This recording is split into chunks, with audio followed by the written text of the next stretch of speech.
তো good morning বন্ধুরা, তোমরা সবাই কেমন আছো? আশা করি খুব ভালো আছো। আমিও ভালো আছি। তো আমার কিন্তু এখন স্নান হয়ে গিয়েছে, এখন পুজো দিতে চলে গিয়েছি। ঠাকুরঘর মুছে জল টল ভরিয়ে রেখে আসলাম। ছেলেও চলে গিয়েছে, প্রায় 1.5 ঘন্টা হয়ে গেল ক্যাম্পে গিয়েছে। তো চলো পুজোটা দিয়ে নেই। আর দেখো এদিকে রাতে খেলেছিল অনু, এটা এইভাবে রেখে দিয়েছে, আর গোছানোর কোনো অভ্যাসই নেই। আর এদিকে দেখো বই খাতাগুলো কি করে রেখেছে স্কুলের প্রজেক্ট বানিয়ে।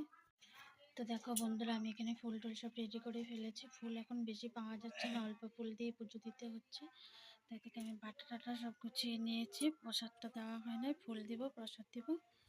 তো চলো তারপরে আরতি করবো। তো চলো পুজোটা দিয়ে নিই। তো বন্ধুরা দেখো, আজও ছেলে গিয়েছিল হনুমান মন্দির, আমার জন্য প্রসাদ নিয়ে আসছে।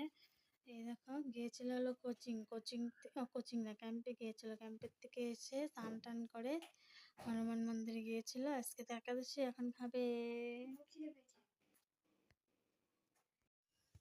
তো বন্ধুরা দেখো, আজকে একাদশী ছিল। একাদশীর দিন করেছিলাম লুচি, আর নিচে আছে দেখো সুজি। আর এই দেখো করেছিলাম বুটের ডাল। তো এটা ছেলেকে দিয়েছে, ছেলে খাবে।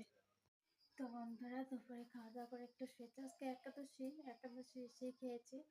তো শুয়েছিলাম, শুয়ে উঠে মাকে ফোন করলাম। মার শরীরটা খারাপ, তো খবর নিলাম, ডাক্তার দেখিয়েছে, এখন একটু ভালোই আছে।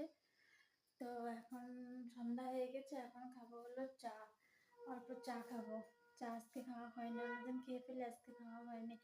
আর দেখো আজকে ওয়েদারটা, আকাশটা খুব সুন্দর লাগছে, দেখতে পাচ্ছ? খুব সুন্দর। রাত্রে হয়তো বৃষ্টি হবে।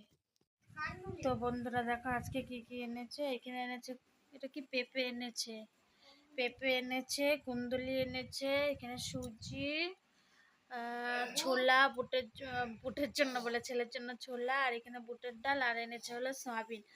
আর এদিকে দেখো ছেলের ঘুম পেয়ে গিয়েছে, আমি এখন খাওয়া বানিয়ে নেব। চোখ ছোট হয়ে গিয়েছে। তো আমি ব্লগটা এখানে শেষ করছি। তোমরা সবাই ভালো থেকো, সুস্থ থেকো, আবার দেখা হবে নতুন একটা ব্লগের সাথে। তো টাটা, বাই।